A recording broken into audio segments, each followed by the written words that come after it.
সেই দিন একজন প্রশ্ন করেছে, এখানেও বক্তব্য দিতে দিতে প্রশ্নটা মাথায় আসলো যে ইবলিস তো অনেক জ্ঞানী ছিল, ইবলিস তো আমাদের চাইতে বেশি নিকট থেকে ফেরেশতাদের সাথে সে সরাসরি আল্লাহ সুবহানাহু ওয়া তাআলার কথা শোনা, নির্দেশ অমান্য করা, আমরা যতটা আল্লাহ সুবহানাহু ওয়া তাআলাকে চিনি তার চাইতে তো সে বেশি চিনত।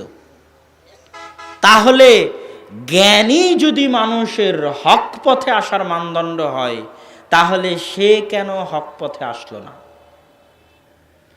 জ্ঞান হক চিনার মানদণ্ড।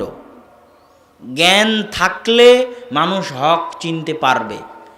ইবলিসের জ্ঞান ছিল কোনটা হক সেটা ইবলিস জানতো। আরও যারা রাসূল সাল্লাল্লাহু আলাইহি ওয়াসাল্লামের যুগের মক্কার কাফের মুশরিক, তাদের কাছে জ্ঞান ছিল, তারা হক কোনটা সেটা জানতো। আজকের যুগেও যারা জ্ঞানী তারা হক কোনটা সেটা জানে, কিন্তু ইবলিস হক মানতে পারেনি কেন? ইগো হার্ট হয়েছে এই জন্য, তার ইগোতে আঘাত লেগেছে এই জন্য। ইগো বুঝেন তো, আত্ম অহংকার। মানুষের আত্ম অহংকারে আঘাত লাগলে, ইগোতে আঘাত লাগলে নিশ্চিত ক্ষতি জানার পরও মানুষ কাজ করে। কথার কথা, আপনি দেখলেন আপনার স্ত্রী পর পুরুষের সাথে পরকীয়ায় লিপ্ত আছে, এটা আপনার ইগোতে চরম হার্ট করলো। আপনি করলেন কি? ওকে কাটে ফেলে দিয়ে ওর লাশ নিয়ে থানায় চলে গেলেন, গিয়ে বললেন আমি একে হত্যা করেছি, আমাকে ফাঁসি দিয়ে দাও। কথা কি বুঝতে পেরেছেন?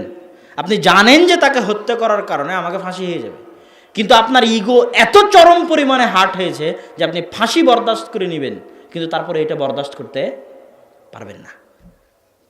তো ইবলিসের ইগো চরমভাবে হার্ট হয়েছিল, আত্ম অহংকার চরমভাবে আঘাতপ্রাপ্ত হয়েছিল।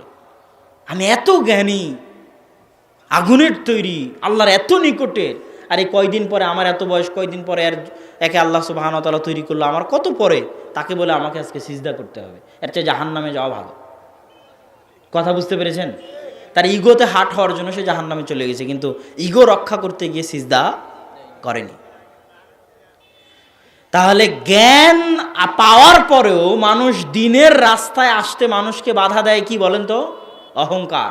কিসে বাধা দেয়? অহংকার। বাপদাদার যুগ থেকে করে আসছে। আব্দুর রাজ্জাক বিন ইউসুফের এই ফতোয়া দেখতে পাচ্ছে, বুঝতে পারতেছে ঠিক, কিন্তু এটা যদি মেনে নেই ঠিক, তাহলে ইগোতে আঘাত হবে। এই জন্য এই ফতোয়ার ঠিক মানা যাবে না। এই জন্য এখন ছোঁয়াচে রোগ আছে না নাই, করোনা ভাইরাস ছোঁয়াচে রোগ নয় কি না, এটা স্বচক্ষে দেখতে পাওয়ার পরেও, স্বচক্ষে অনুভব করতে পারার পরেও ইগো ঠিক রাখার জন্য কথা ঠিক রাখতে হচ্ছে। এরকম ঘটতেছে। তো সম্মানিত উপস্থিতি, আমাদের আজকের আলোচনার মূল বিষয়বস্তু হচ্ছে আমরা হক চিনতে পারবো, হকের রাস্তায়, সিরাতে মুস্তাকিমের রাস্তায় আসতে পারবো, চলতে পারবো কিভাবে। সিরাতে মুস্তাকিম হচ্ছে আল্লাহ সুবহানাহু ওয়া তাআলার পক্ষ থেকে পৃথিবীবাসীর উপর সবচেয়ে বড় দয়া। এই দয়ার প্রমাণ দেখবেন কোথায়? ইহদিনাস সিরাতাল মুস্তাকিম সিরাতাল্লাযীনা আনআমতা আলাইহিম। হে আল্লাহ, দিনে 5 বার আল্লাহর কাছে দোয়া করছেন। বেশি গুরুত্বপূর্ণ না হলে আল্লাহ এটা 5 বার দিতেন না। যে সূরা সালাত নাই সূরা ফাতিহা ছাড়া, গুরুত্বপূর্ণ দেখেই তো এই কথা বলা আছে। আর সেই সূরা ফাতিহার মূল কথাই তো সিরাতে মুস্তাকিম। মূল কথাই কি? সিরাতে মুস্তাকিম। তো সিরাতে মুস্তাকিমের সঙ্গে আল্লাহ কি বলছে? সিরাতাল্লাযীনা আনআমতা আলাইহিম। সিরাতে মুস্তাকিম তারাই পায় যাদের উপর আল্লাহর দয়া আছে। আর সিরাতে মুস্তাকিম তারা পায় না যারা অভিশপ্ত এবং যারা পথভ্রষ্ট। গায়রিল মাগদুবি আলাইহিম ওয়ালাদ-দাল্লিন। তাহলে আল্লাহর সবচেয়ে বড় দয়া সিরাতে মুস্তাকিম পাওয়া, সিরাতে মুস্তাকিমে চলতে পারা। এই দয়াটা চাওয়ার জন্যই 5 ওয়াক্ত সালাতে আপনাকে বলতে হচ্ছে ইহদিনাস সিরাতাল মুস্তাকিম। আর এই রাস্তায় তারাই চলতে পারে যাদের উপর আল্লাহ দয়া করেছেন। সিরাতাল্লাযীনা আনআমতা আলাইহিম, তারাই চলতে পারে যাদের উপর আল্লাহর কি আছে? দয়া আছে। কোটি টাকার মালিক হওয়া আল্লাহর দয়ার পরিচয় নয়। 100 বিঘা সম্পত্তির মালিক হওয়া আল্লাহর অনুগ্রহের পরিচয় নয়। এবং বিপদে আপদে থাকা আল্লাহর গজব অসন্তুষ্টির প্রমাণ নয়। ইউসুফ আলাইহিস সালাতু ওয়াস সালামকে তার ভাইয়েরা, নবীর ছেলেরা কুয়াতে ফেলে দিয়েছেন। আপনার ভাইয়েরা কি আপনাকে কোনোদিন কুয়াতে ফেলেছিল নাকি? তাহলে আপনার ভাইয়েরা অন্তত পক্ষে ইউসুফ আলাইহিস সালামের ভাইয়ের চাইতে ভালো ব্যবহার করছে আপনার সাথে। তাহলে কি ইউসুফ আলাইহিস সালামের প্রতি আল্লাহর গজব অসন্তুষ্টি ছিল? ইউসুফ আলাইহিস সালাম নিজে নবী, তার পিতা ইয়াকুব নবী, তার দাদা ইসহাক নবী, তার পরদাদা ইব্রাহিম নবী। আর নবী ইবনুন নবী ইবনুন নবী ইবনুন নবী, নবীর ছেলে নবীর ছেলে নবীর ছেলে নবী। এত মহৎ বংশের বংশমর্যাদার অধিকারী ইউসুফ আলাইহিস সালাতু ওয়াস সালাম মানুষের বাড়িতে কৃতদাস হয়ে, মানুষের কেনা গোলাম হয়ে মানুষের বাড়িতে কাজ করেছেন। আপনি কি কৃতদাস ছিলেন? আপনি মানুষের বাড়িতে কেনা গোলাম ছিলেন? বলেন, ছিলেন? ছিলেন না। আর ইউসুফ আলাইহিস সালাম নবীর সন্তান হওয়ার পরও, নিজে নবী হওয়ার পরও, দাদা নবী হওয়ার পরও, পরদাদা নবী হওয়ার পরও মানুষের বাড়িতে গোলাম থেকেছেন, কৃতদাস, কেনা গোলাম, যে কাজ করে। কেন? উনি তো আর জানেন না যে উনি কে। কাজের নির্দেশ দিয়েছে, কাজ করেছে, কেনা গোলাম। ইউসুফ আলাইহিস সালাতু ওয়াস সালাম মিথ্যা অপবাদ মাথায় নিয়ে 7 বছর জেলখানায় ছিলেন। আপনি জেলখানায় ছিলেন? উনি একজন নবী হওয়ার পরে, বাপ নবী হওয়ার পরে, দাদা নবী হওয়ার পরে, পরদাদা নবী হওয়ার পরে উনি জেলখানায়। তাহলে আল্লাহর দয়া আপনার 100 কোটি টাকার 100 বিঘা জমি প্রমাণ করে না যে আপনার উপর আল্লাহর দয়া আছে। ইউসুফের উপর আল্লাহর দয়া আছে, এটা কি প্রমাণ করে বলেন তো? একটা প্রশ্ন। পুরো ইউসুফ আলাইহিস সালামের জীবনী সবাই জানেন। তো ইউসুফ আলাইহিস সালামের এই পুরো জীবনীতে ইউসুফ আলাইহিস সালামের উপর যে আল্লাহর দয়া আছে, এটার একটা প্রমাণ দেখান, একদম স্পেসিফিক প্রমাণ। জি, কি দেওয়া? মাশাআল্লাহ, জেনা থেকে বাঁচিয়ে নেওয়া। আল্লাহু আকবার। এটাই ইউসুফ আলাইহিস সালামের প্রতি আল্লাহর দয়ার প্রমাণ, যে আল্লাহ তাকে অসৎ পথ থেকে, খারাপ পথ থেকে, নিকৃষ্ট পথ থেকে বাঁচিয়ে নিয়েছেন। আর আপনার উপর আল্লাহর অভিশাপের এটাই প্রমাণ, আল্লাহর উপর, আপনার উপর আল্লাহর দয়া না থাকার এটাই প্রমাণ। আপনি আল্লাহর রহমত থেকে বঞ্চিত, আল্লাহর দরবার থেকে বিতাড়িত, আল্লাহর করুণা দৃষ্টি থেকে বঞ্চিত।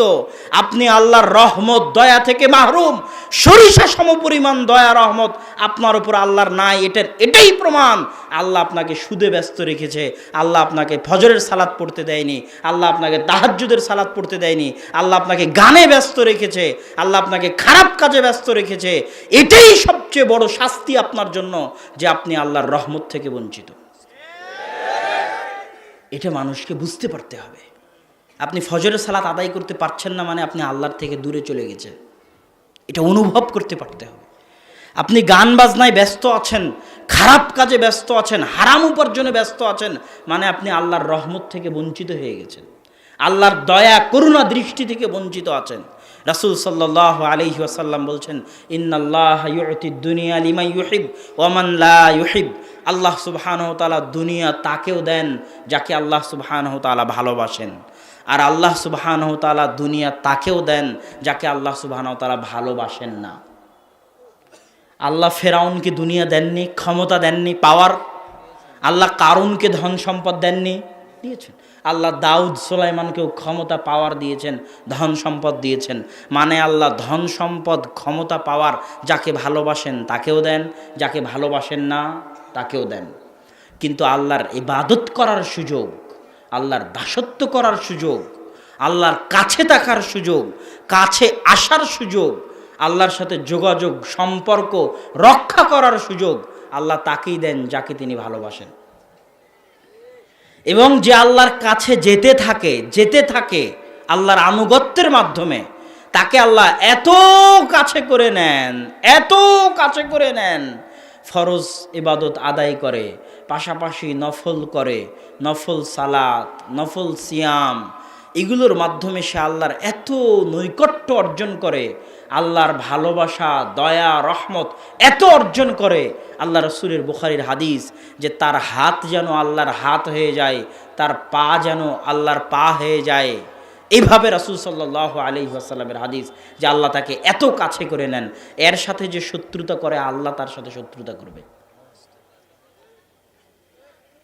সম্মানিত উপস্থিতি, আল্লাহ সুবহানাহু ওয়া তাআলা আমাদেরকে আল্লাহ সুবহানাহু ওয়া তাআলার কাছে আসার, তার নৈকট্য অর্জন করার তৌফিক দান করুক, আল্লাহুম্মা আমিন।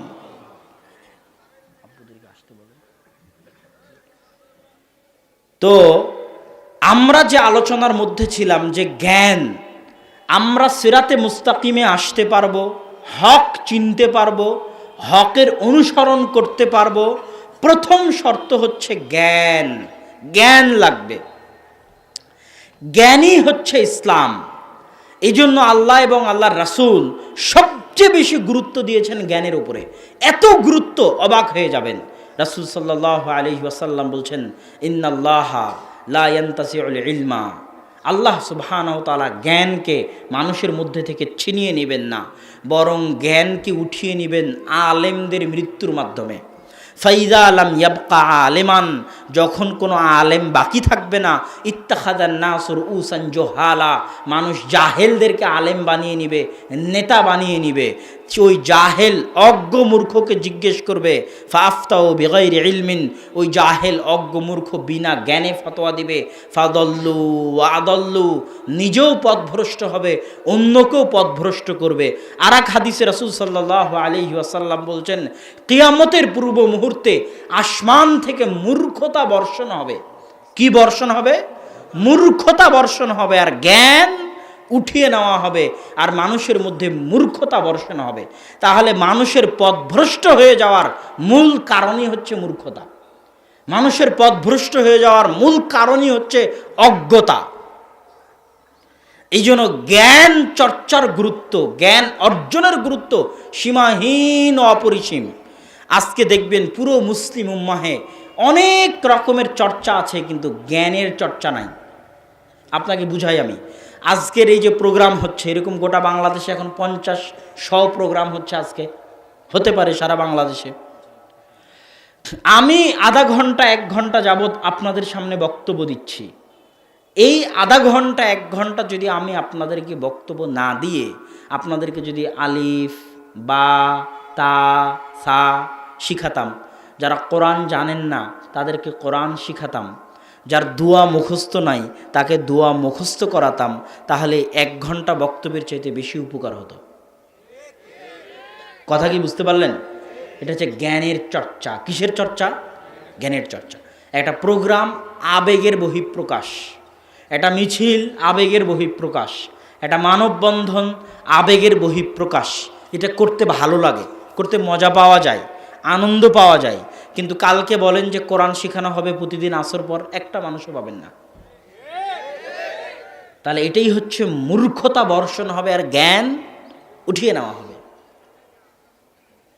এতগুলো মানুষ, যতগুলো মানুষ আজকে বক্তব্য শুনতে আসছে, আপনি কল্পনা করেন এতগুলো মানুষ যদি জ্ঞানী হয়, সামান্যতম কোরআন নিজে পড়তে পারে, কোরআন বুঝতে পারে, তারা দোয়া সব মুখস্থ আছে, দোয়ার অর্থগুলো বুঝতে পারে, এরকম সামান্যতম যদি জ্ঞানী হয়, সমাজের চেহারা পাল্টে যাবে না? যাবে না?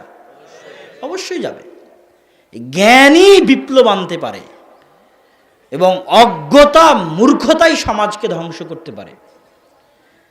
এই জন্য যারা উপস্থিত আছেন, যারা আয়োজন করেছেন, সকলের প্রতি আমার উদাত্ত আহ্বান যে মসজিদে মসজিদে, গ্রামে গ্রামে জ্ঞানের চর্চা বাড়াতে হবে। জ্ঞান আসল, জ্ঞানের চর্চা বাড়াতে হবে। জ্ঞানের চর্চা যত বাড়বে সমাজ তত পরিবর্তিত হবে, আর জ্ঞানের চর্চা যত কমে যাবে সমাজ তত অধপতনে যাবে, সমাজ তত ধ্বংসের দিকে যাবে।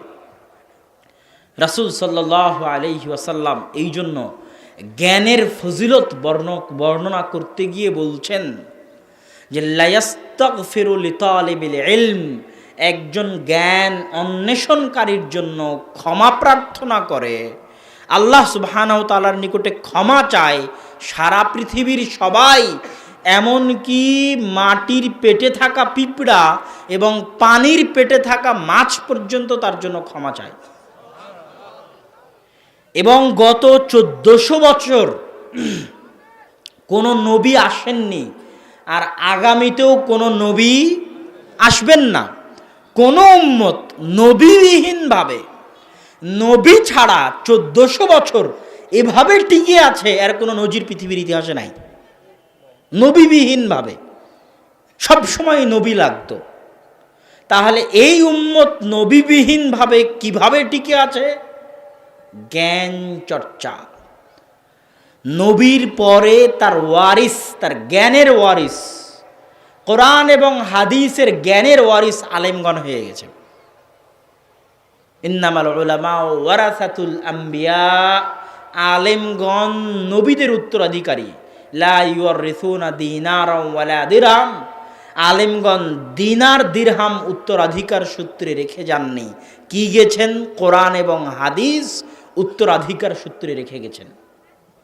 তখন আল্লাহর রাসূলের যে নবুয়তের দায়িত্ব ছিল, এটা প্রতি যুগে যুগে আল্লাহ মুজাদ্দিদ পাঠিয়ে, মুজতাহিদ পাঠিয়ে সেই কাজকে চালু রেখেছেন। ইবনু তাইমিয়া পাঠিয়েছেন, ইবনু হাজার আসকালানি পাঠিয়েছেন, আলবানি পাঠিয়েছেন। যুগের ভেদে বিভিন্ন গ্রামে বিভিন্ন অঞ্চলে আলেম ওলামা পাঠিয়েছেন। এইভাবে আলেম ওলামার জ্ঞান চর্চার মাধ্যমে এখন পর্যন্ত দিন টিকে আছে। এবং জ্ঞান চর্চা যত